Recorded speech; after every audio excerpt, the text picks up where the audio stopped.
Sí, ahora sí. Ahora sí. Bueno, buenas tardes, noches, por estar aquí con nosotros. Es un placer ver tanta gente, ¿verdad? Qué poder de convocatoria. Bueno, en primer lugar, quiero mandar un mensaje en nombre de todos de apoyo y solidaridad y de condolencia a las víctimas, a sus familiares del triste y la tragedia que todos sabéis que ha ocurrido ayer. Vaya desde aquí el mensaje. En segundo lugar, pues quería dar las gracias en nombre de la Fundación Andrés Coello, a que tengo a mi izquierda. Bueno, Andrés Coello, el nombre es de su padre, él es José Andrés Coello, pero bueno, en nombre de Andrés Coello, que la preside, quiero dar las gracias a todos ustedes por estar aquí, con todos nosotros, pues en una tarde más, en una tertulia más, aunque con Aitor ya lo tuvimos, ya lo disfrutamos la temporada pasada, pero hoy tenemos por partida doble sobre el mismo tema, que por eso estáis aquí, por ese tema, por el tema del crimen.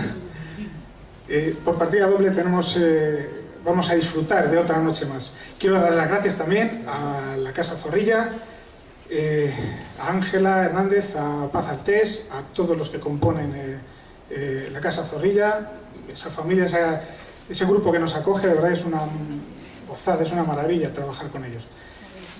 Y bueno, pues vamos a entrar rápido, poco tengo que hablar, esto va a ser larguito. Después de su intervención va a estar abierto a preguntas, o sea que vayan acumulando, vayan pensando, y por absurda que parezca hay que soltarla porque seguro que algo tiene. Bueno, diremos que tenemos aquí ante nosotros un atrezo, o sea, venimos, hay huesos, hay... a lo que hemos venido, a la sangre, a la carne, al morbo. El morbo que quizás sea lo que les haya llevado a este grupo profesional, a la criminología, les haya llevado a entrar en esa profesión. Quizás sea ese morbo lo que haya hecho que sea vocacional, no lo sé. Sí quiere decir que bueno, hemos venido a un show, hemos venido... con unas palabras claves, hemos venido a algo que pone criminología. ¡Guau! Oye, a eso voy. En las noches de verano, qué bonito, es que eso suena, eso tiene que estar muy bien. La vez anterior, lo mismo, Ángela es una genio para eso. Puso FBI y Valladolid. Bueno, aquí esto se llenó, es que llama la atención.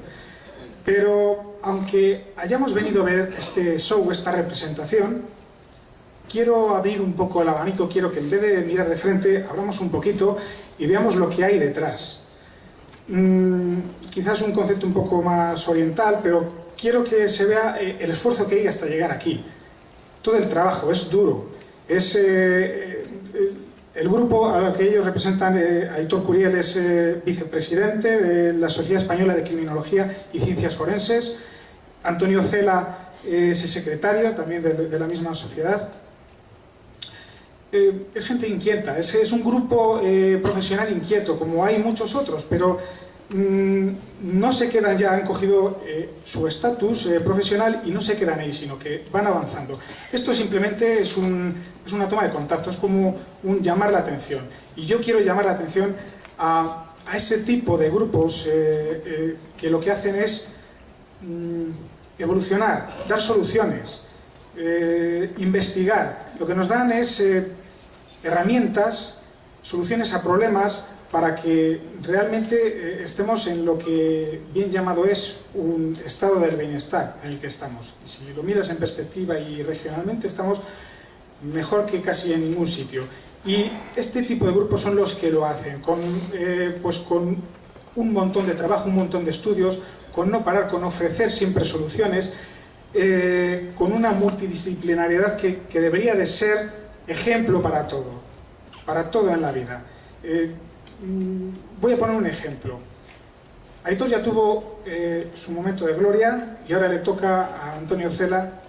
Hace bien poquito, ahora como un mes, presentó ante una tribuna tan importante como esta, pero tan notoria como es el Senado, la Cámara Alta de los representantes de nosotros, del pueblo español, presentaron un decálogo sobre las personas desaparecidas, sobre cómo actuar con las personas desaparecidas. Todo empezó hace como un año, ¿no?, con un seminario que fue propuesto por ellos, por Antonio Cela también, aquí en Valladolid, y de ahí se generó una comisión a instancias, a propuesta de una asociación, Intersos, la Asociación de Familiares de Personas Desaparecidas sin Causa Aparente.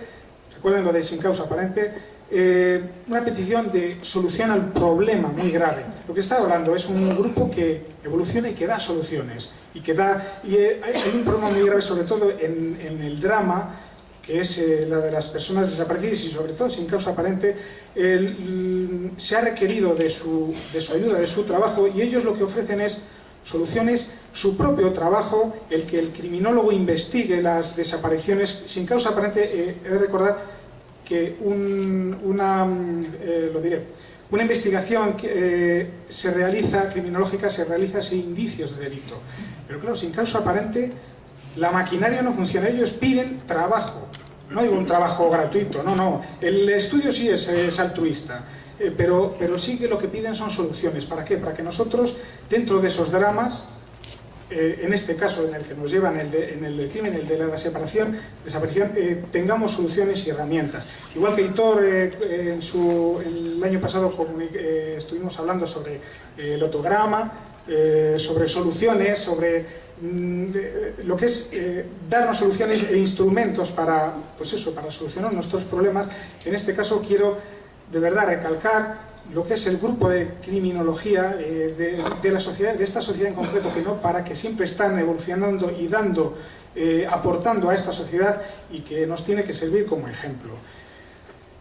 Bueno, yo poco más tengo que hablar, simplemente quería cambiar un poco la perspectiva de que hoy vamos a un show, venimos a un show que es tan bueno y tan lícito. Luego nos quejamos, por ejemplo, de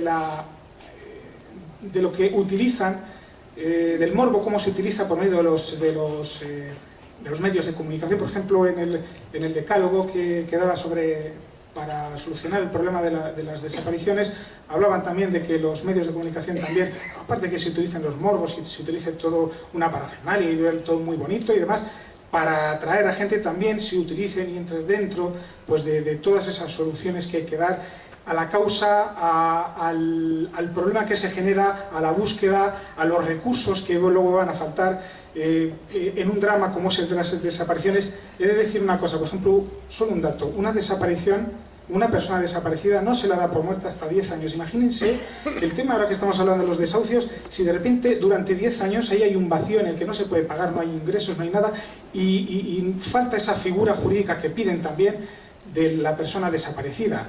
¿Para qué? Para que se pueda agilizar, para que ese drama que se da no necesite de padres corajes ni madres corajes, que eso está muy bien para vender, para hacer programas, para hacer películas y para hacer novelas, pero no es necesario. Tenemos que tener unos recursos y ellos nos lo están dando. He puesto ese caso concreto porque Antonio Cela estaba en ello y Aitor Curiel lógicamente estaba detrás de él, pero como Aitor Curiel ya lo tuvimos el año pasado, le tocaba a él. Entonces, bueno, una vez dicho esto, lo único que quiero dar en valor, de verdad, para mí es dar un aplauso a estos grupos que de verdad nos ofrecen soluciones para que nosotros vivamos mejor. Y para mí pido este aplauso y que comience. Si Andrés quiere decir algo, aquí lo tiene. Gracias.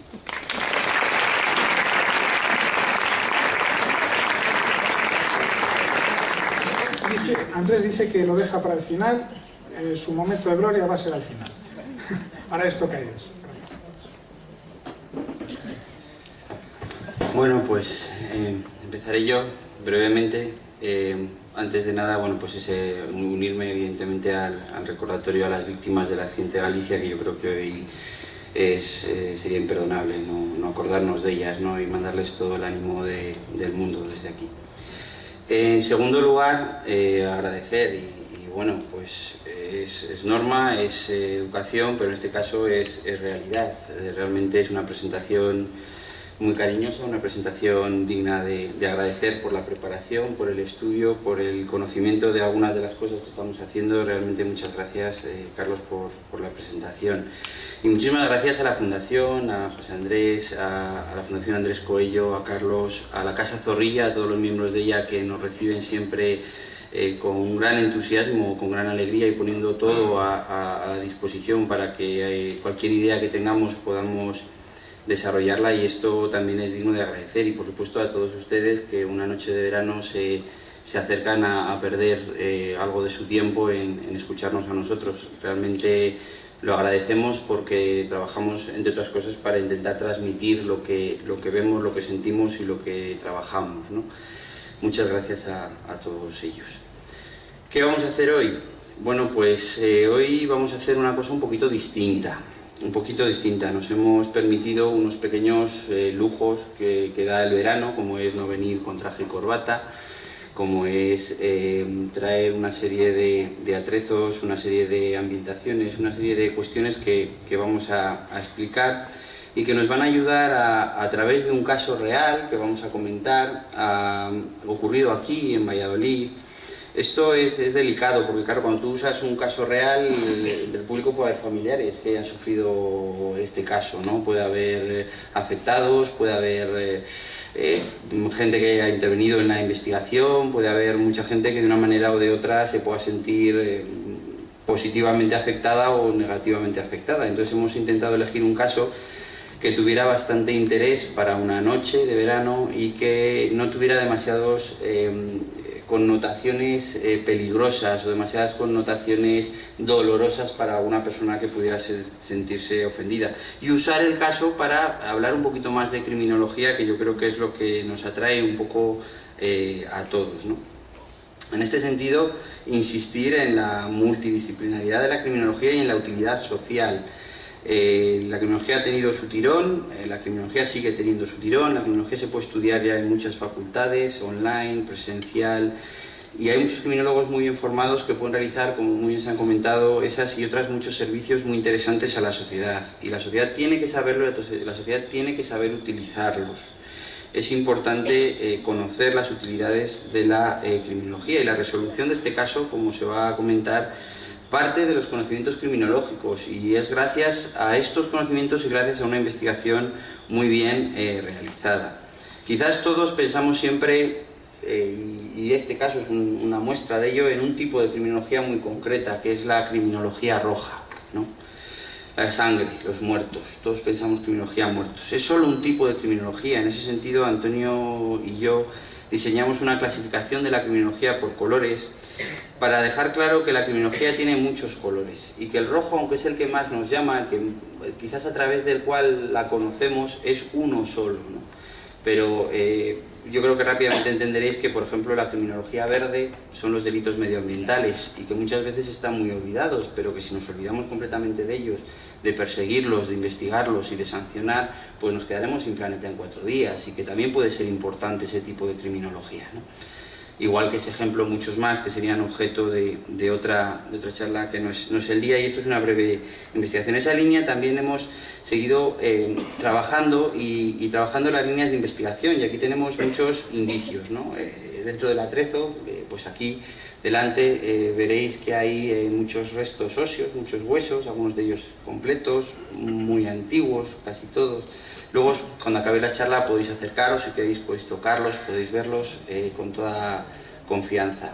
El que quiera, evidentemente, no es obligatorio, pero el que quiera tocarlos, son restos humanos de verdad, ¿vale? Son restos óseos y tienen mucho que ver con el caso que vamos a trabajar. En este caso hubo un escenario muy parecido a lo que tenéis aquí, con muchos restos óseos, pero bueno, no voy a adelantar. Pero cuando tú llegas a una escena y encuentras muchos indicios de muchos tipos, algunos son biológicos, como los tenéis aquí, pero a veces otros es un escrito, y ahí tenéis unas revistas, a veces es un plano, a veces es una firma del autor en la pared, una nota manuscrita, una caja de fármacos, una ropa, a veces es una huella de pisada, a veces es una huella dactilar. Hay muchos tipos de indicios, y a veces en una escena hay muchos indicios, se juntan todos, intentamos marcarlos todos, intentamos encuadrarlos, y al final hay un moteburrillo que es difícil de ordenar, difícil de entender, difícil de hacer una primera vista. Y en esa línea también nosotros trabajamos y creamos un protocolo de recogida y de clasificación de indicios, el balizamiento cromático de indicios, aprovechando esa clasificación por colores de la criminología, dar un paso más y clasificar por colores los indicios para que cada uno tenga muy claro, el experto tenga muy claro qué indicios hay en cada zona y cuáles son los que tiene que trabajar él, y con unas fotos globales se puede acudir básicamente.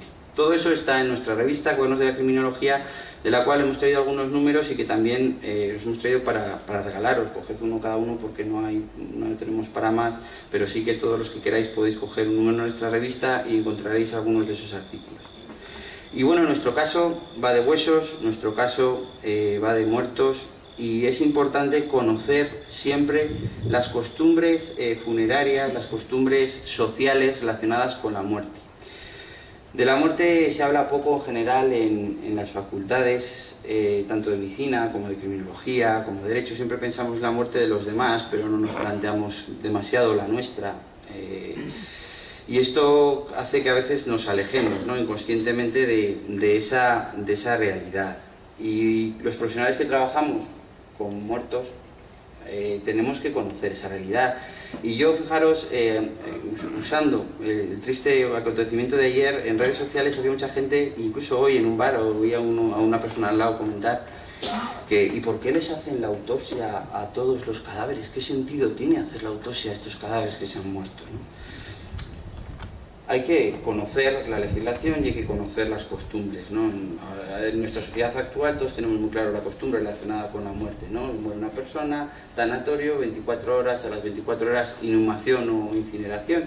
Si es una muerte natural, certificado médico de defunción y se autoriza inmediatamente. Y si es una muerte violenta o sospechosa de criminalidad, nuestra ley obliga a realizar una autopsia judicial. No es que nadie quiera hacerla, es que nuestra ley obliga a que todas las muertes violentas o sospechosas de criminalidad, y los 80 fallecidos de ayer tristemente son muertes violentas, es obligado por ley realizar esa autopsia judicial.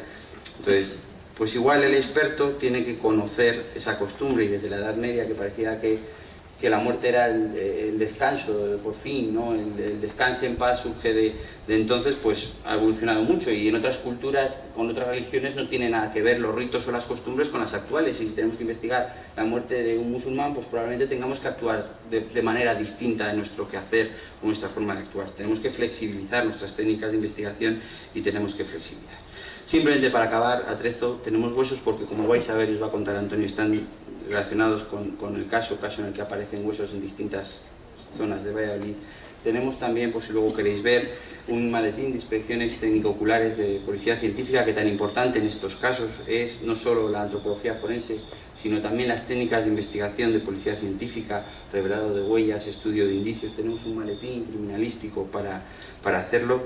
Y bueno, ya digo, al final, dudas, cuestiones, vamos a comentaros un pequeño caso. Y en el sentido del maletín, simplemente un consejo más para los profesionales que haya de estas propuestas que seguimos realizando en el día a día. Quizás debemos dejar de llamarlo inspección técnico-ocular a la famosa primera actuación sobre la escena, ¿no? Porque no solo actúa el sentido de la vista, actúa el olfato, actúa el tacto, cómo recogemos o no recogemos un indicio, actúa hasta el sexto sentido, la inteligencia de buscar o no buscar un determinado indicio. Siempre digo, ¿cuántos de los que están aquí han encontrado un pelo desde que han llegado? ¿Cuántos pelos habrá en este patio, ¿no? Hay que pensar que buscar y buscarlo y recogerlo correctamente, encontrarlo. El olfato, la odorología forense, una nueva ciencia criminalística que va a seguir avanzando. Y hace poco hacíamos un curso también de guías caninos y de perros, y los perros pueden detectar personas desaparecidas, los perros pueden detectar drogas, los perros pueden detectar dinero. ¿Cómo lo detectan? Con el olfato. No podemos desarrollar técnicamente aparatos que detecten esas partículas que están en el aire y podamos detectar personas desaparecidas, podamos detectar dinero, drogas, etcétera, etcétera. No quiero alargarme ya porque creo que Antonio debe empezar con el caso, que realmente es lo más interesante de hoy, pero bueno, que sí que quería contaros un poco todo esto.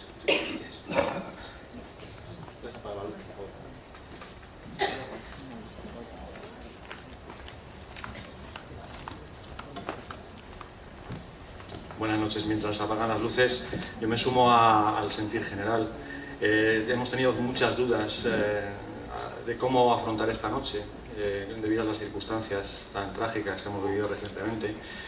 Pero al final hemos optado por continuar, porque la vida lamentablemente tiene estos tonos tan policromáticos, a veces tan extremos, y es curioso, es a veces muy difícil el poder interiorizar y el elaborar una respuesta racional ante sucesos tan traumáticos como el que acabamos de vivir.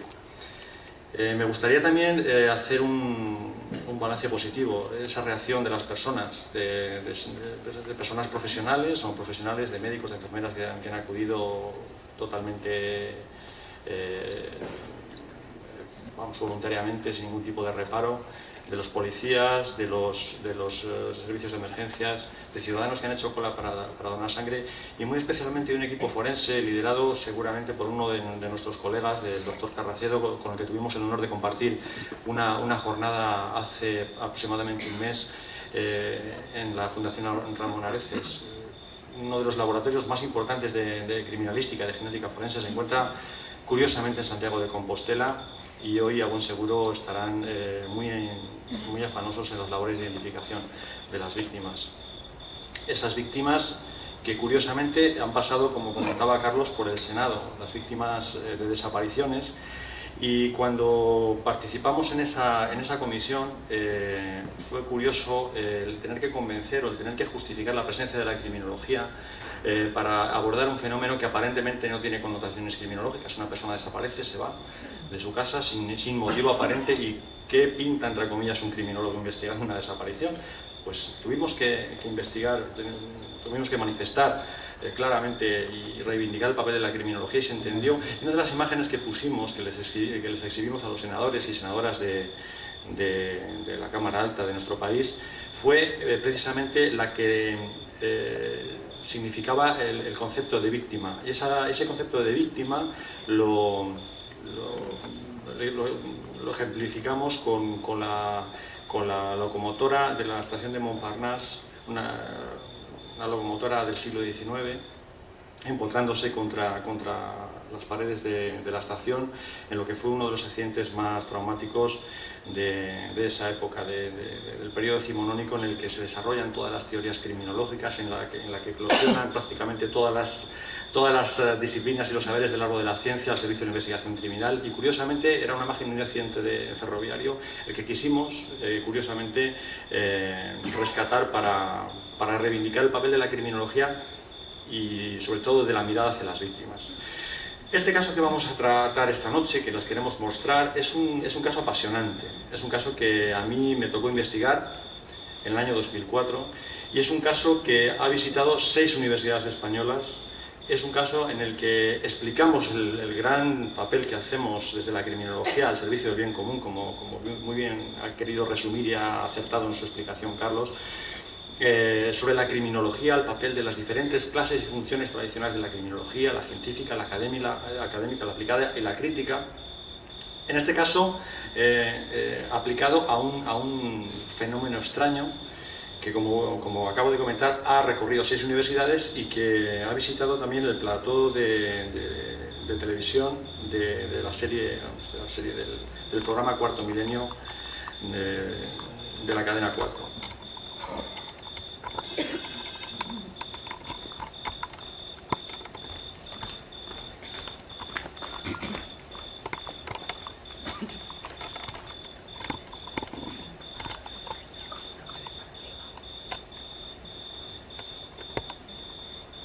Lo que no es leyenda es lo que viene a continuación. Me gustaría que viesen esta pizarra llena de anotaciones.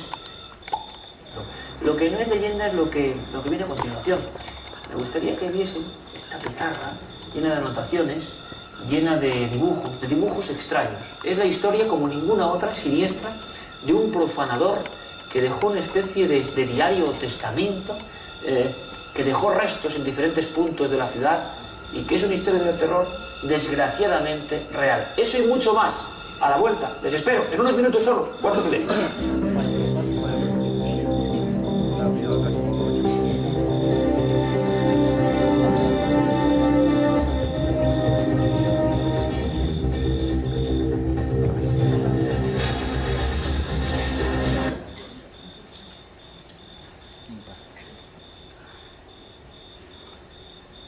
Bueno, nuestro querido amigo Iker, con el que hemos trabajado en al menos 3 temporadas, nos ha permitido explicar la criminología. Hay mucha gente que no le gusta Cuarto Milenio, lo cree vacío de contenido, cree que son supercherías, que es televisión sin rigor. Y los que estamos aquí podemos afirmar y podemos demostrar fehacientemente que el trato que Cuarto Milenio y que Iker Jiménez en persona nos ha dedicado es extraordinariamente serio y francamente riguroso. Y este y otros muchos trabajos que nosotros hemos ido presentando en Cuarto Milenio forman parte de nuestro material didáctico, y gracias a las labores de postproducción y al magnífico trabajo de uno de los que asisten esta noche, que es colaborador habitual de Cuarto Milenio, Juan Villa, nuestro querido amigo Juan Villa, que ha permitido que podamos rodar nuestra exposición Los sentidos del crimen por casi 20 ciudades de nuestro país. Pues de alguna forma nos hacen pues, estar prácticamente en 4 millones de hogares en un momento determinado, y explicar de forma ordenada y científica qué es la criminología, qué es lo que hacemos y qué es lo que se puede mejorar. A lo que vamos esta noche es a explicar este caso. Es un caso que ocurrió en Valladolid en el año 2004 y es un caso muy criminológico, como luego trataré de explicar, y muy criminalístico. El 4 de enero, una dotación policial informa que en el interior del recinto del cementerio del Carmen aparecen crucifijos fracturados. El 5 de enero, próximo a la tapia del cementerio, a unos 6 metros, aparecen en una sábana con restos humanos pertenecientes a una mujer de edad avanzada, y a unos 500 metros en dirección Valladolid, junto al punto kilométrico 253, se encontró un sudario con el que al parecer estaba envuelto el cadáver. El 12 de enero pasan más cosas, el 17, el 27... Todo esto tuvo una repercusión mediática importantísima, causó una alarma tremenda, una alarma paradójicamente,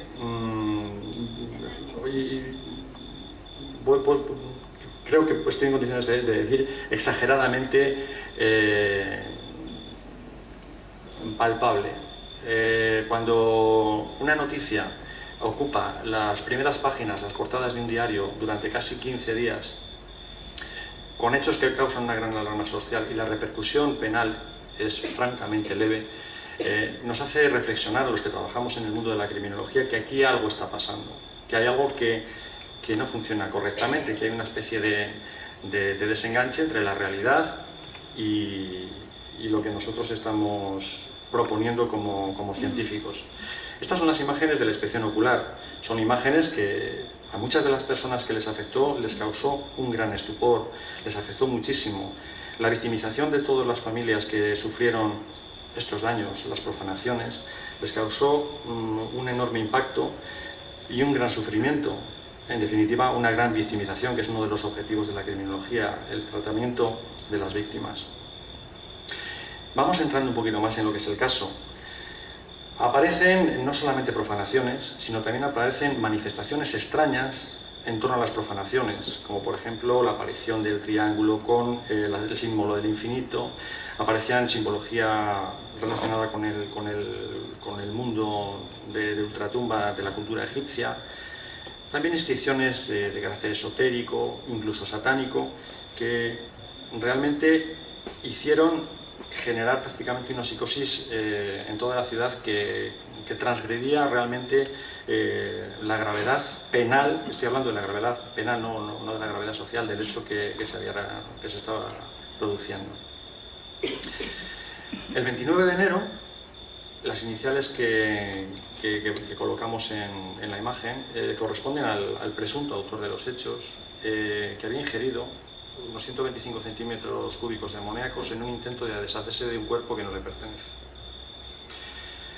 Cuando el doctor Curiel comentaba la gran labor de investigación basada en conocimientos criminológicos de los investigadores, es porque cuando se trazan las líneas de investigación se está haciendo una labor de criminología práctica, de criminología aplicada. Esas 4 funciones, clases de criminología que estábamos hablando, la científica, que es la que está compuesta por el constructo científico de todas las disciplinas que integran la criminología, como puede ser el derecho, la sociología, la psicología, las ciencias biomédicas.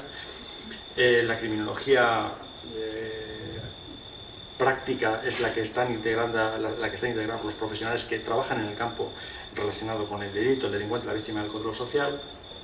La criminología académica es toda aquella que está dedicada a la difusión y a la transmisión de los conocimientos criminológicos, y la criminología crítica es esa especie de pepito grillo que hace un recorrido por todas las demás criminologías y hace un chequeo acerca de si están haciendo o no están haciendo bien su trabajo. Entonces, las personas que investigaron este caso pudieron llevarlo a muy buen puerto, porque se fijaron en los elementos de la escena, lo que estaba comentando el doctor Curiel al principio de esta noche, esos indicios, esa vinculación entre los hechos objetivos y tangibles que nos encontramos en la escena y la interpretación posterior, tanto en el laboratorio como en el propio lugar de los hechos, hacen pensar al investigador que tiene que trazar al menos 3 líneas de trabajo. Unas relacionadas evidentemente por esas simbologías rituales con evidencias de satanismo y esoterismo, otra línea de investigación sobre evidencias de enfermedad mental, fundamentalmente de enfermos psicóticos, esquizofrénicos, paranoides, psicopatías, toxicomanías, todo el tema de alteración de la voluntad de la persona, y un tipo de criminología, un tipo de delincuencia que los criminólogos denominamos delincuencia expresiva, es decir, esa delincuencia, esa forma de criminalidad que lo que pretende es reivindicar la personalidad del autor o la personalidad del grupo al que pertenece. Tribus urbanas que a través de la violencia pretenden autoafirmarse, actos de racismo, actos de xenofobia, todo el tema de las sectas, todo el tema de lo que conocemos como delitos de convicción, esos delitos que son tan difíciles de erradicar y tan difíciles de reconducir porque están basados en la convicción de que la persona tiene una misión en el mundo, que es cometer esos hechos delictivos. Eso es la delincuencia expresiva. Como consecuencia de esos conocimientos se trazan estas tareas de policía científica, que consiste fundamentalmente en la localización de indicios y la investigación científica en el lugar de los hechos, investigaciones con testigos, fuentes de información humanas, todo lo que conocemos como investigación especializada por las unidades especializadas, fundamentalmente la Brigada de Información y la Brigada de Policía Judicial, y luego se desarrollan unas operatividades fundamentalmente de actividad complementaria a las anteriores, que son las vigilancias, los seguimientos, las observaciones. Y nos encontramos con este poste totémico de Alberta, y es el que les ponemos a nuestros alumnos en Historia de la Criminología muy al principio de nuestras clases, para abrirles un poco la mente y pensar que la criminología no es el CSI, que la criminología trata sobre el comportamiento humano y sobre las conductas humanas que pueden en un momento determinado ser delito y en otro momento determinado de su historia ser una moda. Hace unos años yo tuve acceso a un correo electrónico que recibió mi hijo a través de la red social 20, cuando mi hijo mayor tenía unos 10-12 años, no, 14 aproximadamente, en el que se le enviaba un correo adjunto, un archivo adjunto con un señor chino que se comía personas, que se comía concretamente fetos, y quería reivindicar la utilidad gastronómica de la ingesta de fetos, y que al mismo tiempo quería expresar al mundo que el canibalismo era un acto absolutamente cultural y que no tenía nada que ver con connotaciones criminológicas ni delictivas ni nada por el estilo. En definitiva, con esta imagen del tótem y del tabú, quiero expresar esa realidad cambiante que es la criminalidad, y que tenemos que tener una mente totalmente abierta, y quiero que se me interprete muy bien, abierta en el sentido de que cualquier cosa que nosotros veamos hoy como delito, dentro de 15 años puede ser una moda. Podría poner innumerables ejemplos al respecto. Y en lo que estamos tratando esta noche tiene un poquito de eso, el tratamiento del respeto hacia nuestros seres queridos, a nuestros antepasados, el respeto a los muertos, el respeto a los difuntos, es en el trasfondo de esa gran alarma social y de esa respuesta tan sobreinformativa que tuvo este asunto. Pero tiene mucho más de criminológico de lo que estaba comentando al principio. Cuando aparecen estos restos esparcidos por la ciudad, se trazan líneas de investigación, se entrevistan los investigadores con psiquiatras, se entrevistan con expertos en sectas, con expertos en tribus urbanas, con personas que han tenido relaciones con elementos un poco más transgresores, de gente que se fuma cosas y se toma cosas en los cementerios y luego se lo pasa muy bien, y que ese tipo de actos forma parte de su fiesta. En definitiva, se trazaron unas grandes líneas de investigación abarcando todas las posibilidades. Y la realidad se fue centrando en un mundo, en una mente que parece sacada de las series de televisión y de las novelas de Edgar Allan Poe. La persona que finalmente cometió estos actos previamente elaboraba un diseño de lo que iba a cometer, qué es lo que iba a hacer, por qué lo iba a hacer, y se recreaba dibujándose a sí mismo, con actos de preparación, con actos de ejecución y con actos de resolución de su actividad. En las dos primeras imágenes, en las dos primeras viñetas, se ve al Señor de la Muerte, esta figura decimonónica que aparece en las dos fotografías, rompiendo el nicho, sacando el féretro, posteriormente haciendo de los restos una especie de bolsa, de saco, como si fuese el hombre del saco de nuestros miedos infantiles, y con total felicidad y normalidad se marcha en un coche de época con prácticamente la secuela de esta calesa preciosa que tenemos en la casa Zorrilla de Valladolid, y se marchaba a esparcir los restos por la ciudad.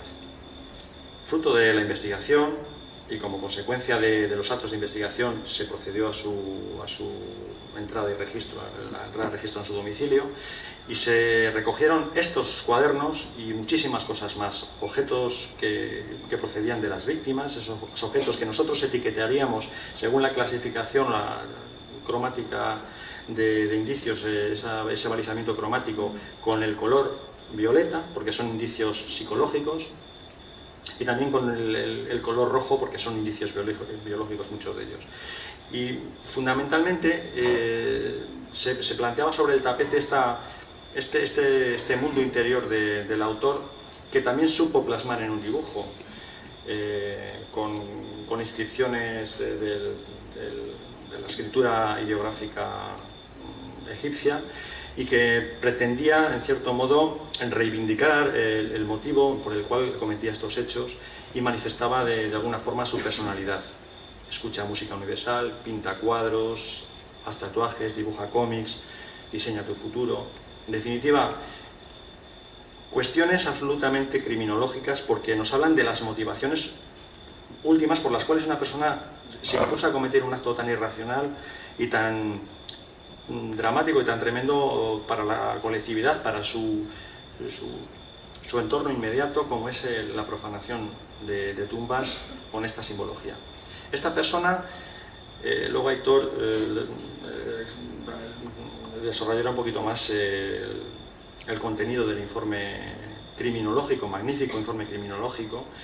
Este chico era una persona que presentaba un desequilibrio mental complejo y se encuentra seducido por seres divinos, especialmente de la mitología egipcia, desarrollando a través de la muerte un delirio de grandeza complementado por alucinaciones visuales y auditivas que le llevan a sentirse como un dios, Anubis, el dios de los muertos, con la facultad de poderlos revivir.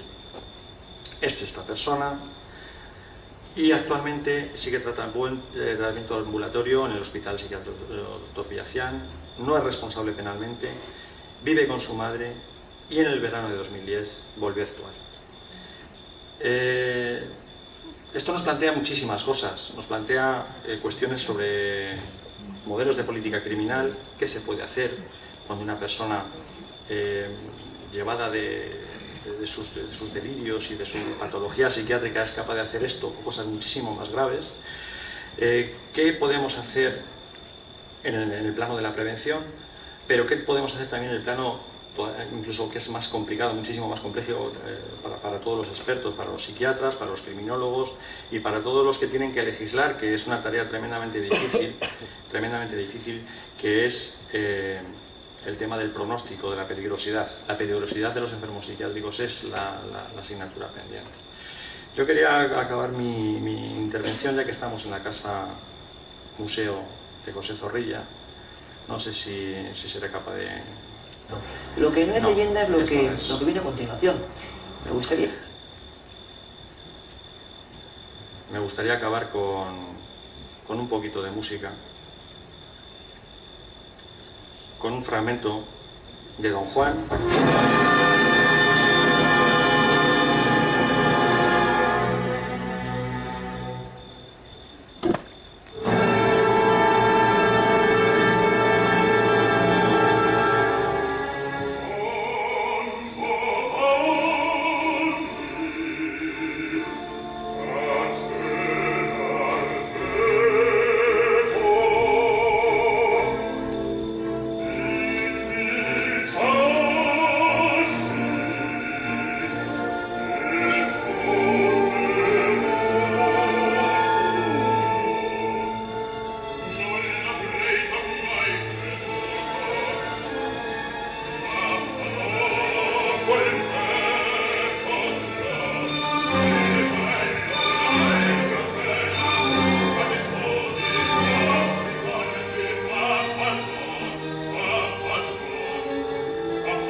Como veis, este fragmento de Don Giovanni pues es un pequeño homenaje a Mozart, evidentemente, esa maravillosa ópera, y al siglo XIX y al romanticismo. En cierto modo estamos en una casa que respira romanticismo por todas partes, y la imaginería que rodea este suceso, este caso tan curioso, también tiene un poquito de decimonónico con esa escenografía que utilizaba el autor de los hechos, y que nos hizo un poco hacer esta gracia con la ópera de Mozart. Yo creo que es un caso que me gustaría que completase el doctor Curiel en la parte más médico-legal, y luego hacemos un pequeño debate. Muchas gracias.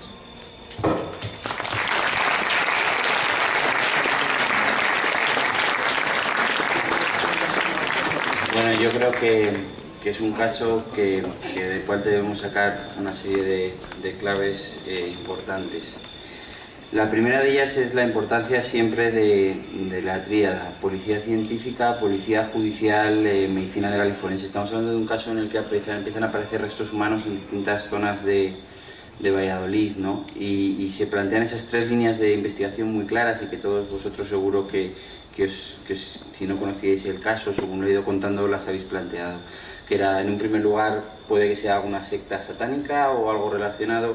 En segundo lugar, puede que sean unos gamberros o una tribu urbana que se les ha ocurrido hacer alguna actuación a este nivel. O en tercer lugar, un enfermo psiquiátrico, una patología psiquiátrica, que es lo que finalmente fue, ¿no? Y en este caso. Pero para llegar a avanzar en esas líneas de investigación se partió de esa tríada, como bien decía. La policía científica hace esa inspección técnico-criminalística en el cementerio, ve qué falta exactamente en qué tumbas, ve exactamente otros tipos de utensilios que faltan, figuras que faltaban en algunas tumbas, elementos ornamentales, etcétera, y bueno, va identificando uno por uno todo lo que allí falta, y va identificándolo y comparándolo con lo que va apareciendo en las distintas zonas de la ciudad, ¿no? Pero también está la policía judicial, que realiza una investigación muy seria, y aparte de asesorarse por expertos intentando seguir esos tres caminitos que se habían planteado para empezar a andar,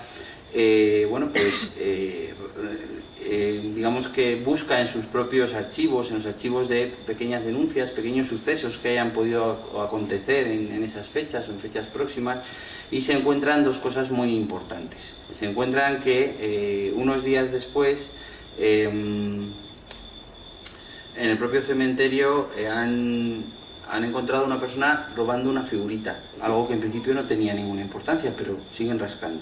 Se encuentran que unos chicos relatan que a las 6:30 de la mañana un día han visto como otra persona tiraba unos cráneos o algo que parecían unos cráneos desde un puente al río, y les entrevistan y siguen caminando por esos caminos, ¿no? Policía científica al cementerio, y ir comparando lo que va encontrando. Policía judicial, la investigación, y el médico forense, los huesos. Los huesos que van apareciendo, ¿son realmente los que estaban en el cementerio o son otros? Y se van viendo cómo son los que faltaban de cada una de las tumbas, y se va identificando cada hueso de qué nicho exactamente era o de qué tumba era exactamente. A todo eso ya hay un sospechoso, un primer sospechoso, que es esta persona que finalmente fue, ¿no? La policía judicial sigue su línea de investigación y va al piso y habla con los vecinos. Y hay un problema muy grave, que es la enfermedad psiquiátrica y el delito. Porque los vecinos todos relatan que esta persona es un enfermo psiquiátrico y que vive con su madre, que también es un enfermo psiquiátrico. Y ahí surge un problema criminológico, de investigación policial. ¿Cómo actuamos? Se puede pedir una entrada de registro a casa de un enfermo psiquiátrico sin saber si realmente tiene la capacidad de entender, de poder estar, de no estar. Y se trabajó muy bien a distintos niveles porque como parecía que los dos, tanto la madre como el hijo, podían tener algún tipo de patología, se buscó en la familia y se habló con una tía y se hizo una entrada en el domicilio con un familiar próximo que sí que podía realmente entender la importancia de todo lo que se estaba ocurriendo, y se pidió esa autorización judicial y se entró con un familiar. Hubo un problema porque, como bien ha comentado Antonio, esta persona estaba en el hospital ingresada cuando realmente ya se van atando cabos y todo va orientando a esta persona. Y el siguiente problema es: ¿le podemos tomar declaración a un enfermo psiquiátrico que está ingresado en una unidad de agudos psiquiátrica? Pues eso hay que preguntárselo al psiquiatra, y en este caso el psiquiatra no lo autorizó. ¿Y puede un psiquiatra no autorizar a un policía a tomar declaración a un paciente? Puede. Puede por indicación médica, por necesidad médica, ¿vale? Y así fue, y no pudieron ni tomar la declaración ni detenerla hasta tiempo después, cuando se estabilizó su brote psicótico que tenía. Por tanto, ahí se actuó una vez más muy bien, no se perdieron los papeles, se dejó que mejorara de su clínica, que se estabilizara psiquiátricamente, para finalmente poder detenerle una vez ya atado todo, ¿no? Y un tercer problema en patología psiquiátrica y delito: ¿y esta persona va a la cárcel? ¿Es imputable? Las bases médico-legales de la imputabilidad son dos, fundamentalmente: tener la capacidad intelectiva de conocer la ilicitud del hecho, tener la inteligencia suficiente para entender que eso que se está haciendo es un delito, que eso no se puede hacer, que eso no se debe hacer, y tener la capacidad volitiva, la voluntad de poder decidir si quieres hacerlo o no hacerlo, ¿vale? Evidentemente estamos hablando de un enfermo psicótico, con delirios, alucinaciones, que se creía que era el dios Anubis, que hacía esto para revivir a los muertos, en concreto a su abuela, creo recordar. Estamos hablando de una persona inimputable. ¿Qué significa eso? Que como no es imputable, está en la calle al día siguiente y puede cometer esto y otras barbaridades. No, hay unas penas alternativas de control, de tratamiento, de seguimiento. Pero aquí nos encontramos con otro problema criminológico o médico-legal, que era la tipificación penal o no de este delito. Esto está tipificado actualmente en el Código Penal, pero es una modificación que entró en vigor con posterioridad. En ese momento era una falta únicamente. Meses después, muy pocos meses después, ya se tipificó como delito con una nueva modificación del Código Penal. Esto era otro problema jurídico, ¿no? que la criminología salvaba porque la alarma social y la necesidad de esa investigación, pero que a la hora de buscar una sentencia condenatoria pues era una dificultad más añadida, porque claro, el investigador cuando trabaja lo primero es tener un sospechoso. Sí, vale, el primer paso. Y a veces parece que todos los pasos son el mismo y son muy distintos. Primero hay que tener un sospechoso, luego el convencimiento personal de que ese sospechoso lo es. Luego el tener un conocimiento seguro: yo ya sé qué es, pero ahora tengo que demostrarlo con pruebas objetivas. Y luego, cuando tú ya crees que lo has demostrado con pruebas objetivas, ya lo sabes, es él, estás seguro, tienes las pruebas, tienes que convencer a un tercero de que eso es así, para conseguir una condena. Son pasitos que hay que ir dando y que se basan en todo esto. Realmente quería mostrar este caso porque es un caso que se trabajó muy bien en todos los sentidos y que llevó a una rápida resolución, y por eso pues es un caso que utilizamos habitualmente en nuestras clases.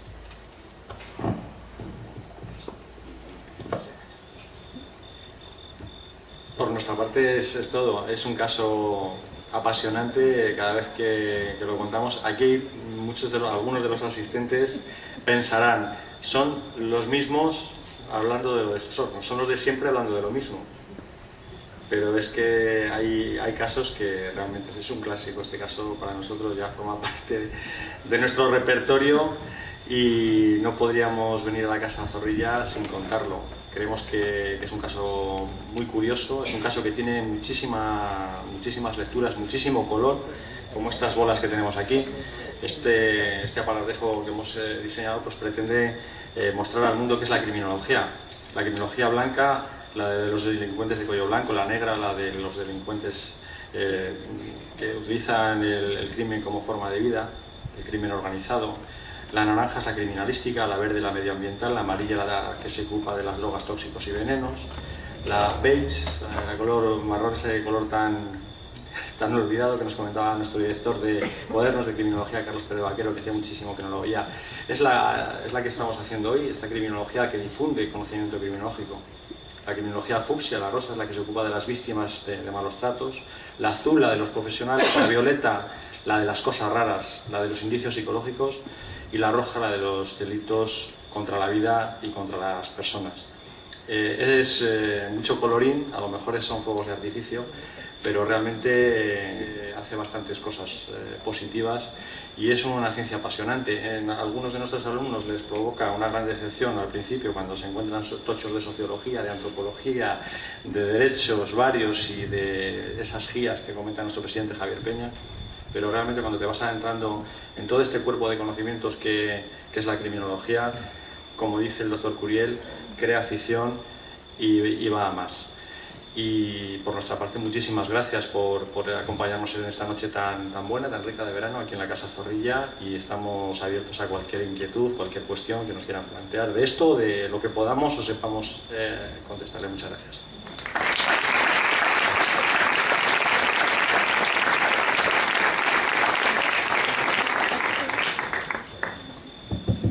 Sí, no se ve nada, ¿ves? Estos focos tan potentes. Si hay alguien, pues que levante la voz. Sí. No veo. Ahí la señora. Le acercan un micrófono para que la podamos oír todos.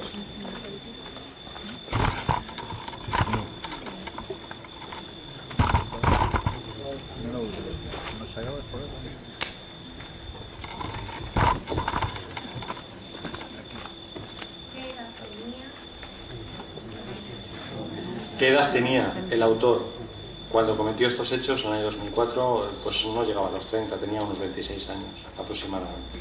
¿Y qué cultura? ¿Perdón? ¿Qué cultura?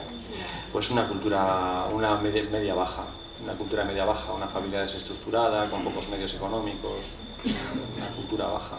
Y sufría, por cierto, una esquizofrenia paranoide, finalmente. Todo eran delirios, eran alucinaciones visuales y auditivas fundamentalmente, y era una persona que, como estaba en un entorno muy poco protegible y muy poco protegido, porque convivía con una madre que también sufría alguna patología psiquiátrica que no recuerdo, pues el tratamiento era muy precario y lógicamente los brotes psicóticos eran cada vez más intensos y cada vez más frecuentes, y sobre todo que estaban basados en este delirio tan fuerte sobre la muerte, la vida más allá. Y él se veía a sí mismo como este personaje que tienen en la imagen. Era el dios de la muerte, era capaz de desenterrar los muertos para revivir a las personas, a sus seres queridos. Esa era su misión en la vida. Tenemos aquí los dibujos, si queréis verlos luego os podemos dejar verlos. Una de las pruebas también, que fue una prueba parcialmente una más, ¿no?, fue que en los dibujos había tales detalles de realidad de lo que realmente había ocurrido, y los nichos que realmente en los dibujos estaban abiertos eran los que se habían abierto, y los que se habían fracturado eran los que se habían fracturado, y donde faltaba una figura en el dibujo es que la figura esa la que se había llevado, ¿no? Eso, claro, solo lo podía hacer el que había estado allí, no podía hacerlo un tercero, ¿no?, que se dedicara a hacer dibujos porque sí. Tenemos los dibujos, luego ya digo, si queréis también os podemos dejar verlos.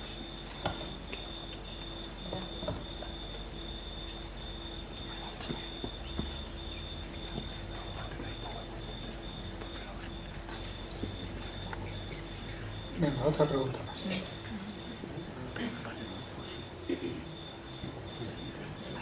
¿Sobre este caso o sobre cualquier otra cosa?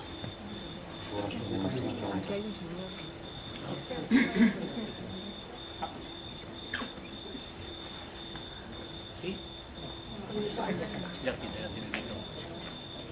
¿Sí? ¿Habéis hablado entre... el micro. ¿Sí? Habéis hablado de una cosa que a mí me parece interesante, cosas que ahora son delitos y que dentro de unos años pueden ser modas, y concretamente has dicho, y tenemos muchos ejemplos de ese tipo de de actuaciones. ¿Podéis comentar alguna cosa sobre esto? Gracias. Pues no soy jurista, pero así a bote pronto ha habido una modificación legislativa sobre el delito de aborto, por ejemplo. La blasfemia, había una norma del año, creo que 31, 1930, sí, en torno a los años 30, que era una ley predelincuencial, predelictiva, que era la ley de vagos y maleantes, en la que los vagos, los gitanos, incluso creo que no sé, en algún momento los homosexuales también eran objeto de persecución. Y hoy hay muchas legislaciones que penalizan y ejecutan a personas por su condición sexual, por ejemplo. Hay legislaciones que la prostitución es un delito, determinadas prácticas sexuales son un delito. La sodomía, por ejemplo, en determinados estados de Estados Unidos acarrea una pena. Y yo no decir de la pena capital, por ejemplo, lo que en un país es absolutamente ilícito, en otros que aboca a la horca o a la muerte por decapitación. Eso es a lo que me refiero, que vivimos en un mundo vivo, cambiante, en el que los ordenamientos jurídicos están orientados por nuestros valores. Y lo que desde la Sociedad Española de Criminología también nos gusta reivindicar es que esos valores estén fundamentados en el derecho natural. Volvemos a Rafael Garófalo, al siglo XIX. Cuando se habla de criminología se habla de autores y se habla de hechos. ¿Y qué es lo que el magistrado Garófalo consideraba un crimen? Es aquello que atenta contra dos bienes fundamentales: la falta de sentido del respeto a la vida y a la integridad física, a la dignidad de la persona y a su propiedad. Fundamentalmente dos valores, el sentido de piedad y el sentido de probidad. Y si eso lo perdemos, pues no es que no tenemos nada. Ejemplos hay muchísimos, pero yo creo que con esos 5 o 6 que le he dicho, creo que he contestado su pregunta. Sí, incluso casi sería más fácil, en vez de buscar a lo largo de la historia, buscar en el momento actual en distintos países, ¿no? Hace poco había una noticia de una chica que había sido violada y que encima la habían condenado por haber mantenido una relación sexual fuera del matrimonio, ¿no? En determinados colectivos eso es una moda, mantener relaciones sexuales fuera del matrimonio, y en otro país resulta que eso es un delito, ¿no? Que sería un ejemplo más. Esto es una de las partes de la criminología, la política criminal, porque la criminología no solo debe resolver casos concretos como el que nos ocupa esta noche, sino tiene que pensar en el futuro, ¿no? Y en la política criminal se trabaja mucho qué legislar, cómo ir modificando todo esto, ¿no? Y los hay más partidarios de la penalización y los hay la tendencia que es todo lo contrario, ¿no? Zaffaroni, que también ha estado en alguno de nuestros congresos, que dice que bueno, pues que es peor para la humanidad el derecho penal o las penas que incluso, vamos, el cambio climático, y que bueno, son tendencias. Una cosa que sí que las sociedades modernas hacemos mucho en política criminal, y es un error gravísimo, es el legislar a golpe de noticia de periódico. Claro, un padre mata a 2 niños, los quema en una hoguera, los hace desaparecer, y a todos nos entran ganas de poner la pena de muerte o la pena capital.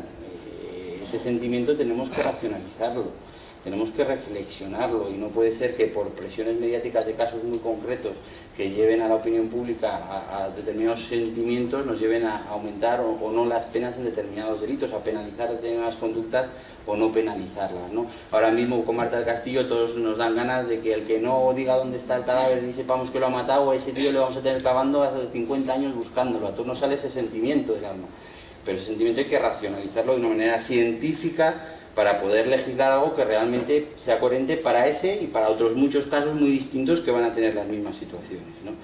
Y hombre, yo no creo que este caso, aunque fue muy mediático en esta ciudad, sirviera para que la profanación de tumbas se pasara de falta a delito, pero lo cierto es que a los pocos meses la profanación de tumbas pasó de falta a delito. Parece razonable que sea un delito, además tiene penas muy bajas, ¿eh? Pero bueno, todo eso es también objeto de estudio de la criminología. Conocer a lo largo de la historia y tener cuidado con el péndulo, de ahora no penalizamos, pasamos al otro lado, etcétera, que en el medio está la virtud, y conocer todos los derechos que hay en el mundo a nivel de penales para buscar unas penas y unos delitos que sean razonables en el momento actual, y que lo sean, cada sociedad tiene su momento. Sí, por favor. Aquí. a vuestra derecha. Es que suena... Perdón. Sí. Oye, quería haceros una pregunta con respecto al caso este que nos ha ocupado del profanador de tumbas de aquí de Valladolid. Está dentro del color morado, si no recuerdo mal, ¿no? La criminología no está. Bueno, es igual, el color es lo de menos. Pero ¿a esta persona se le puede llamar criminal o es simplemente un enfermo? Bueno, ¿contestas? Bueno, voy contestando yo y luego complemento. Sería morada en cuanto a que deriva de todo el ámbito psiquiátrico, psicológico, pero roja en cuanto a que hay indicios biológicos muy claros. Estamos hablando de profanación de tumbas, estaría ahí. Estamos hablando de un enfermo psiquiátrico que comete un delito y es un criminal de base psiquiátrica, no es imputable, pero evidentemente ha cometido un delito que está tipificado en el Código Penal y por tanto podríamos hablar de un criminal. Es que criminal, aunque es un concepto muy discutible y muy discutido por todos los autores, podríamos centrarlo en aquel que comete delitos. Por lo tanto, sí, independientemente de que sea o no más o menos imputable, porque tampoco las cosas son blancas o son negras. Porque me decía, entonces, ¿cuándo es inimputable? No, y cuando es imputable, sí. Y los semi-imputables, y los pocos, y los muchos, y los intermedios. ¿Y dónde ponemos el listón? Cometer un delito es cometer un delito y eres un delincuente, un criminal o como lo quieras llamar. Hay delitos más graves o menos graves dentro de las distintas criminologías. Cada cosa tendrá su etiqueta, pero yo creo que el límite hay que ponerlo en cometerlo o no cometerlo. Esta es mi opinión. Un caso muy parecido al que hemos traído aquí esta noche ocurrió en Gijón. Lo que ocurre es que en Gijón hizo lo inverso, fue el proceso inverso. Primero cometió el crimen degollando a un niño al lado del Molinón y luego pretendía con la sangre del niño revivir la muerte de un familiar. La cuestión es esa. Son hechos que están tipificados y hasta que no acaba todo el proceso, acción típica, antijurídica, culpable y punible, no podemos hablar de una persona absolutamente criminalizable. ¿El hecho es criminalizable? Sí, pero la conducta practicada por un enfermo mental y fundamentalmente un enfermo que padece algo terrible, que son las alucinaciones visuales auditivas. Un enfermo esquizofrénico sufre muchísimo. Ante todo es una persona que sufre mucho. Es uno de los criterios que establecen los psiquiatras en los manuales, en los dos grandes manuales, en el CIE y el DSM, en sus diferentes clasificaciones, hacen referencia al sufrimiento, el grado de sufrimiento que tiene la persona que comete determinados actos fruto de su enfermedad. Es ante todo alguien que prácticamente deberíamos de considerar como víctima de sí mismo.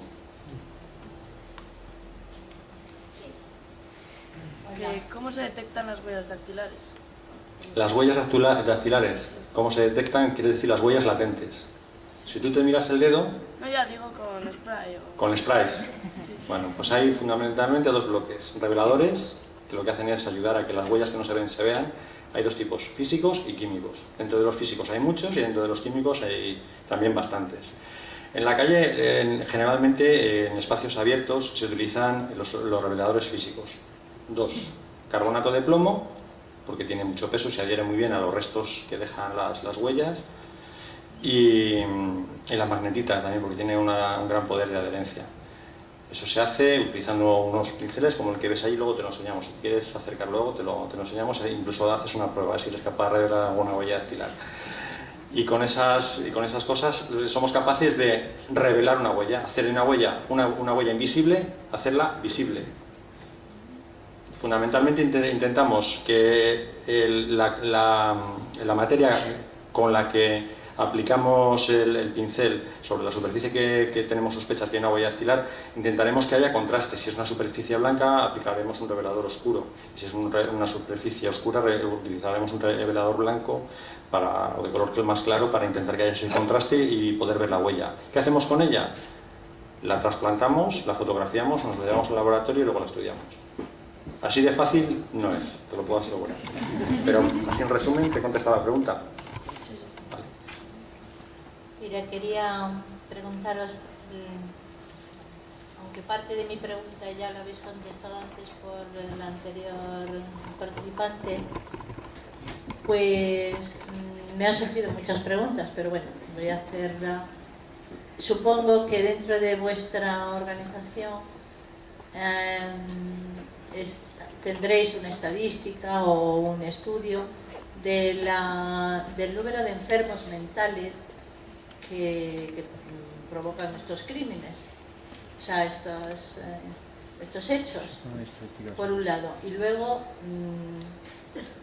porque claro, el tema de la responsabilidad, si son enfermos mentales tan graves, pues lógicamente, y luego considero también que debéis trabajar mucho con médicos, ¿no? Y con psicólogos para dilucidar este tipo de enfermos, ¿no? Y luego, centrándonos en este caso concreto, si podéis, pues me gustaría preguntar ¿qué indicio concreto os llevó a desembocar en este enfermo mental? Aparte de esos que habéis dicho, que si vieron estos niños, que no sé qué, ¿cómo desembocasteis a centraros en esta persona? Gracias. A ver, con respecto al primer punto, realmente una estadística nosotros no tenemos ninguna, así que los cuerpos y fuerzas de seguridad de Estado tienen sus estadísticas y sí que hay algún proyecto de investigación en alguna de las universidades en las que trabajamos que trabaja un poco los distintos tipos de delito, etcétera, pero muchas veces no llegamos a tener la sentencia última, firme de cada caso, porque claro, el caso se empieza, parece que es inimputable, hay un informe que habla de una determinada patología psiquiátrica, hay una contrapericia, hay un juicio, hay una sentencia y un recurso a esa sentencia y otra sentencia igual luego al Supremo y al final no tenemos ese último dato, ¿no?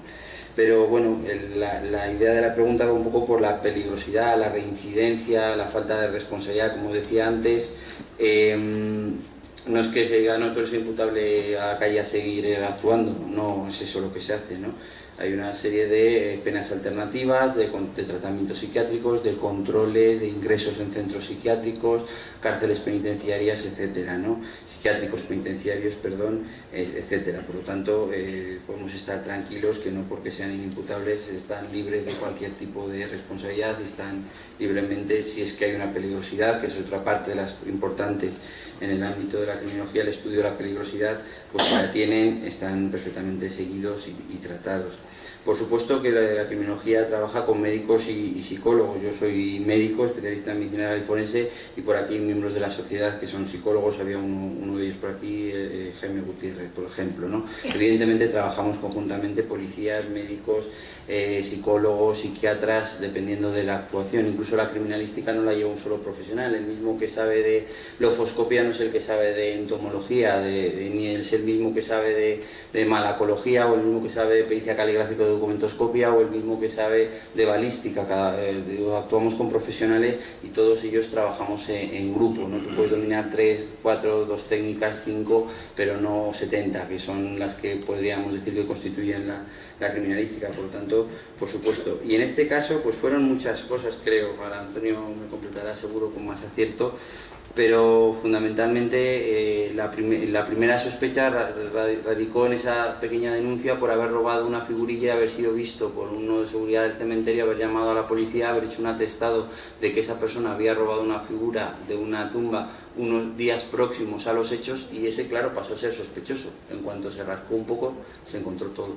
Ya se fue encontrando todo lo que había, los vecinos, bueno, ya cuando fue la entrada en la vivienda, mucho más, cuando ya se entrevista a los que han visto a él tirar unos cráneos por el Puente Mayor, a los cuales les había reconocido que los venía de cogerlos del cementerio, pues bueno, pues es que al final todo llegó a esta persona. Pero vamos, Antonio, ¿nos puede contar? Sí, en realidad fue así. Y una cosa muy importante, el historial. Cuando se investiga, se establece unas líneas de investigación y empiezan a salir posibles personas sospechosas de estar en cartera para poder ser los autores. Y el buscar historial de autores, los antecedentes de denuncias, si ha sido detenido, si no ha sido detenido, si ha tenido algún hecho que tenga relación con lo que estamos investigando, es muy importante. Y también la colaboración de los ciudadanos.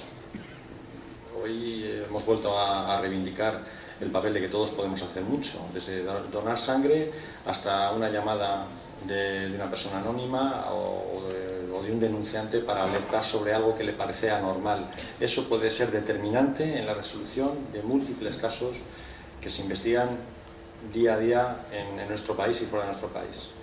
Hablando de desaparecidos, se encuentran desaparecidos y fugitivos de la justicia. En Estados Unidos creo que es casi el 40% a través de la colaboración de los ciudadanos, colaborando, llamando, facilitando información y siendo parte activa de todo esto, de la investigación criminal. Buenas Quería noches. hacer... No, quería preguntaros si existe de verdad el programa de identificación de huellas y si existe identificador también de rostros, como aparece en las películas americanas. Parece que fácilmente se introduce la fotografía de una huella dactilar. Sí, sí existe. El sistema automático de identificación dactilar es el sistema que utilizamos en España y se utiliza en toda Europa, en Estados Unidos, y en muy pocos segundos, a través del sistema automático de identificación dactilar, se puede identificar una huella. Ojo, se identifican candidatos, entre 8 y 10 huellas que pueden ser, y luego es el técnico el que coge cada una de esas huellas y localiza puntos característicos, entre 8 y 12 puntos característicos entre la huella dubitada, es decir, esa sobre la que tenemos esa duda de quién puede ser su dueño, y las huellas indubitadas que están en las bases de datos de detenidos, solo de detenidos. Siempre quería preguntar también, o sea, no son todas las huellas de datos. No, solamente de personas que han sido detenidas. No, el resto de los que no han sido detenidos, un ciudadano que no ha pasado por comisaría como detenido, sus huellas no pueden ser identificadas, salvo que llegue allí y las ponga. Miren ustedes a ver si es la mía, ¿no? Pero es el mismo sistema. Lo que ustedes ven en las series de televisión está fundamentado en la realidad, en la vida real. Y los programas de reconstrucción facial, lo que se conoce como biometría, es la realidad, es el presente y es el futuro. Todas las tarjetas de crédito que tenemos ahora mismo van a pasar a mejor vida en menos de 10 años. Espero que no haya nadie que dentro de 10 años nos encontremos aquí y me diga, no, seguimos utilizando tarjetas de crédito, pero la biometría en muchísimos países está sustituyendo a las bandas magnéticas, a los códigos de barras, y en fin, las huellas dactilares, los iris y los puntos característicos de nuestro rostro son los que están siendo sustitutorios de otros sistemas convencionales de identificación, como puede ser el acceso a una cuenta corriente o a un parking. Y eso también en investigación criminal se utiliza muchísimo. Es biometría, sí se usa, sí. Aquí tenemos un ejemplo, tenemos una reconstrucción facial. Esto que tenemos aquí, que está basado en conocimientos de los antropólogos de principios del siglo XX, está siendo sustituido por un software de reconstrucción facial en 3 dimensiones. Y se está utilizando el escáner en 3 dimensiones para poder hacer aproximaciones del rostro de una persona a la que podría ser, por ejemplo, nos encontramos aquí un rostro óseo-cráneo, por ejemplo. Lo mandaríamos al departamento de antropología física de la Universidad de Granada, lo cogería el doctor Botella y con su escáner en 3D nos haría una aproximación con un software específico que tienen de reconstrucción en 3 dimensiones. Fantástico. También la Comisaría General de Policía Científica y la Guardia Civil, incluso Mossos d'Esquadra y Air China tienen equipos informáticos muy potentes que permiten hacer aproximaciones. Lo que sale en la tele es lo que hay en la realidad, pero un poquito más novelados, pero sí que tiene ese efecto. Yo quería preguntaros una cosa. Desde vuestro punto de vista, desde la criminología, ¿qué se persigue? Quizá viendo las series de televisión y todo eso nos da la impresión de que lo que se hace es que el malo pague siempre, o sea, que no se vaya ningún malo sin pagar. ¿Qué se persigue? O supongo que no se pierde de vista ninguna de las dos, pero ¿qué se persigue? ¿Ponérselo difícil al malo para que cometa el crimen o que paguen todos? No sé, ¿cuál es la visión que La criminología, me voy a poner académico ahora mismo, es la ciencia que investiga, que trata el delito, el delincuente, la víctima del control social. Eso así, en medio segundo, parece muy fácil. Lo que busca es que con métodos científicos y con métodos acordes a nuestros valores podamos tratar el fenómeno de la delincuencia con el mínimo impacto para las víctimas, con menor coste social, y que permita que haya menos delitos, cada vez menos delitos, que haya, si los hay, menos graves, y que se elaboren modelos de reeducación y de represión del delito lo más científicos posibles. Por eso, en derecho penitenciario se habla del modelo, hay varios modelos, pero en España es el modelo de individualización científica. El modelo de grados, es decir, hay un primer grado, segundo grado, un tercer grado, en función de la peligrosidad, en función de las características del delito, de las vías posibles de rehabilitación. Y la criminología lo que tiene es que orientar al derecho penitenciario qué modelos son los más hábiles y los mejores. Por ejemplo, un agresor sexual sistemático, una persona que comete agresiones sexuales por pulsiones que no puede evitar, se están aplicando con bastante eficacia sistemas de castración química, por ejemplo. Es un modelo de política criminal, es un modelo basado en estudios científicos que vienen orientados de políticas criminales de otros países de nuestro entorno, en los que nosotros nos miramos y nos permiten abordar ese fenómeno criminológico específico, que es la agresión sexual sistemática, el modelo del autor, con modelos científicos para evitar que se cometan esos delitos. No es tanto perseguir el castigo, sino buscar modelos que equilibren a todos los actores implicados en el entramado criminológico. Cada vez se está yendo más a la mediación penal, por ejemplo, en delitos menores. No es tanto que el autor pague, sino que retribuya a la víctima, que compense a la víctima, esa victimología. Lo que hace es mirar a todos los actores que están dentro del tapete criminológico para que convivamos mucho mejor. La criminología lo que pretende, en cierto modo, es buscar modelos que hagan una vida más digerible y que se trate todo con muchísima más racionalidad. Es que en realidad la pena tiene varios objetivos.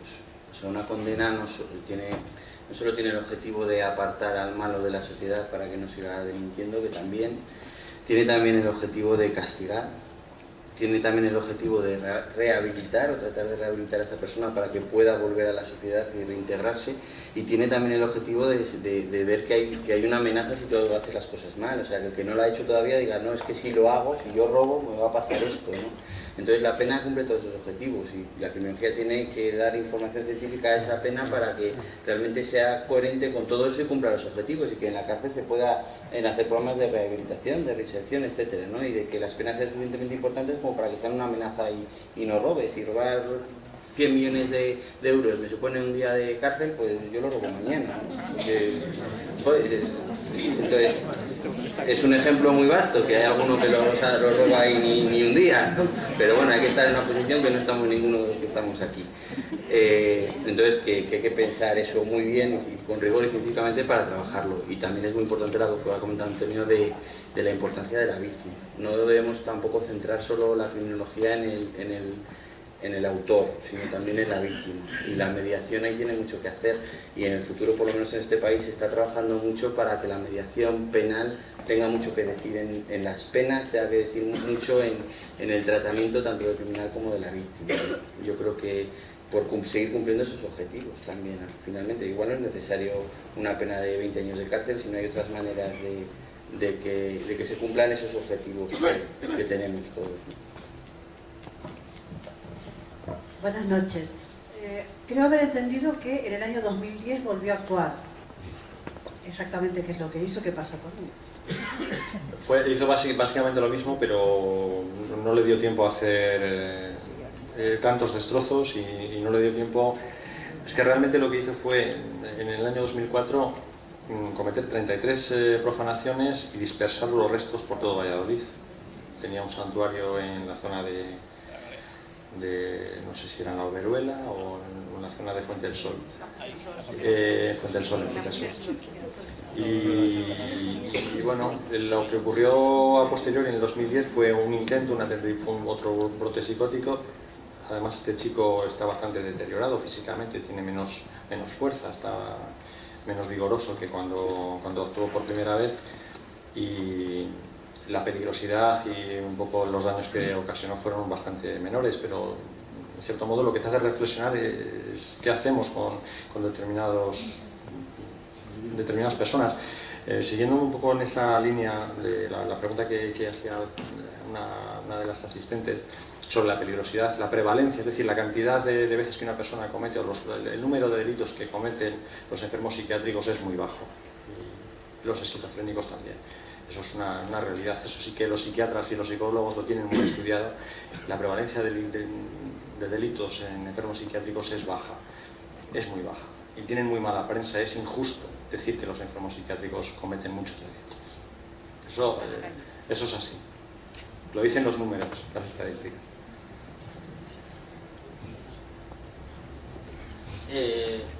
Por ejemplo, en un atraco a una tienda sin violencia, ¿cuántas personas pueden haber trabajando? A ver, ¿cuántos criminólogos pueden trabajar? Eso son policías los que trabajan. El criminólogo, pero puede haber policías que sean criminólogos, te refieres a investigadores. Pues trabajan, en un robo trabajan en una tienda los policías especialistas en los robos con violencia, que en Valladolid hay un grupo dedicado especializado en esa tarea, y los que trabajan en la parte de policía científica, que son los que van a tomar huellas. Y van a tomar huellas como mínimo 2 personas, y luego habrá otra persona en el laboratorio que es el que evalúa y analiza esas huellas para que un cuarto elabore un informe pericial en el caso de que se identifiquen esas huellas. Pues trabaja mucha gente, mucho más de lo que mucho se piensa. Y en el caso del hombre, pues de este señor, hombre, en este señor más de 20 personas. Sí. Ah, bueno, vale. Así ya te doy un número. Era solo eso. Más de 20. Menos de 30, más de 20. Por ahí. Un montón.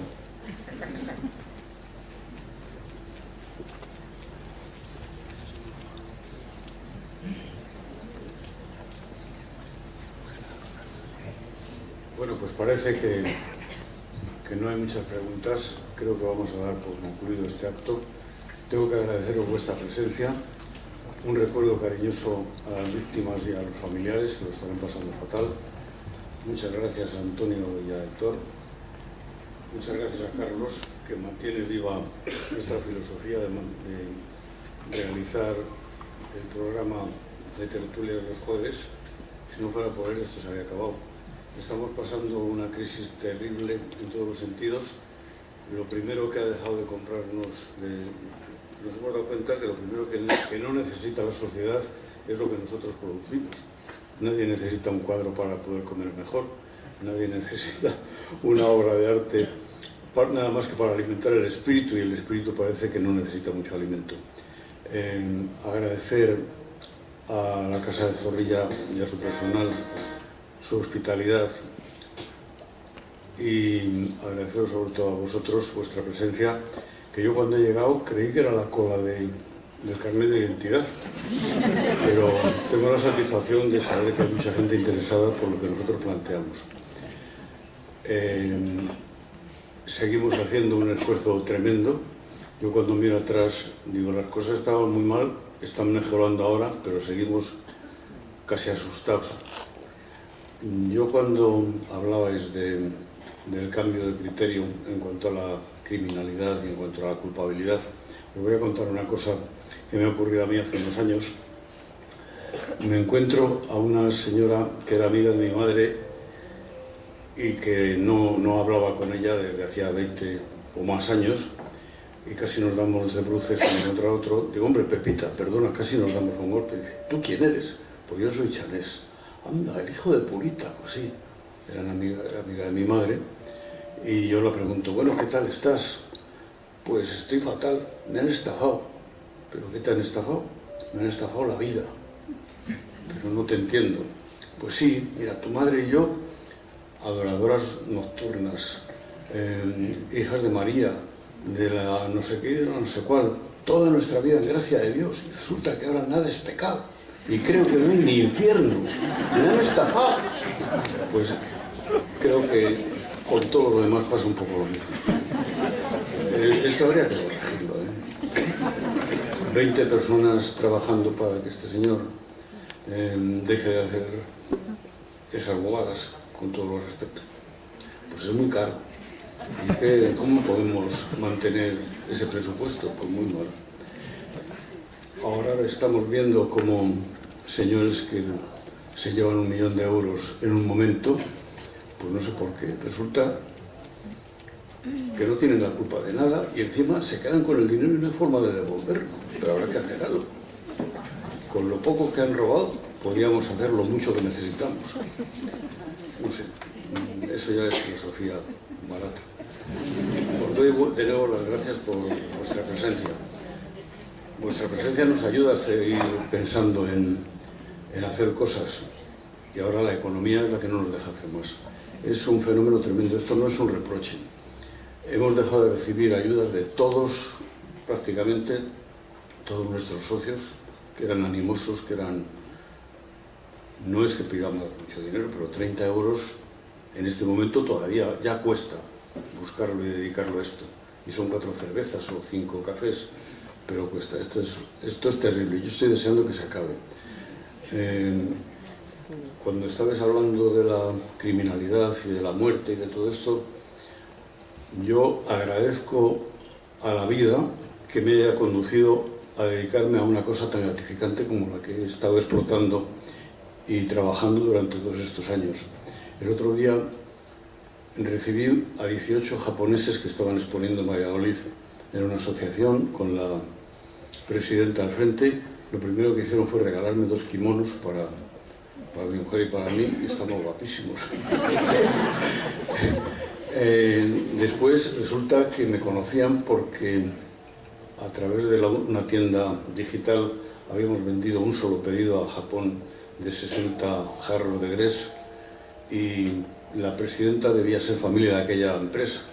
El caso es que después, dominando este chivato del mundo que se entera de todo lo que pasa y algunas veces hasta de lo que no pasa, pues me habían localizado, habían visto mi página web con algunas de las cosas que hacemos y se presentaron los 18 artistas japoneses en la tienda.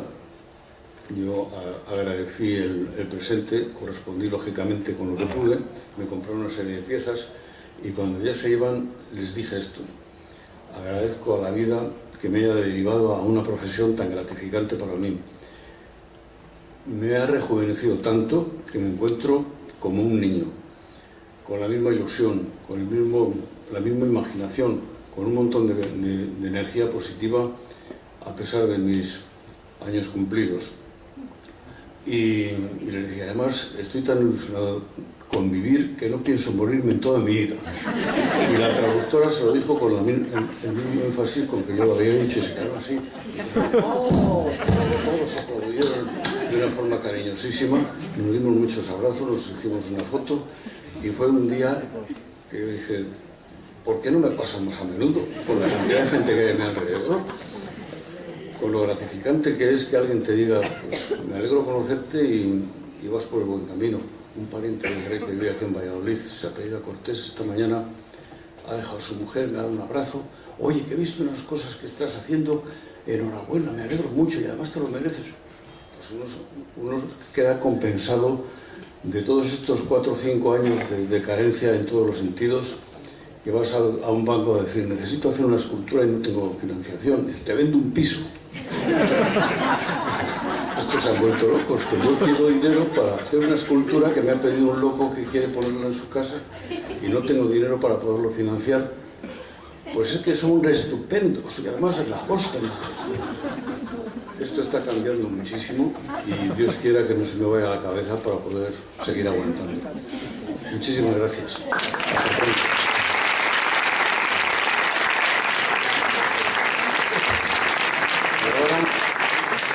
Ahora quiero compensar el esfuerzo de nuestros amigos Antonio y Héctor. Como Héctor creo que ya tiene una figura nuestra, he traído una distinta. Somos muy imaginativos, hacemos todo muy bien.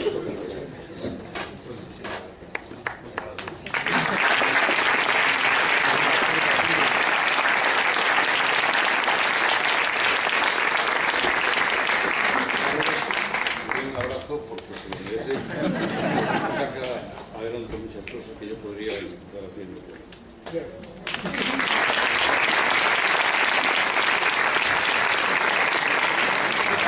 Pues nada, simplemente ahora los que queráis podéis acercar a coger un número de la revista o de los huesos o el maletín criminalístico o lo que queráis. ¿Vale? Solo llevar la revista.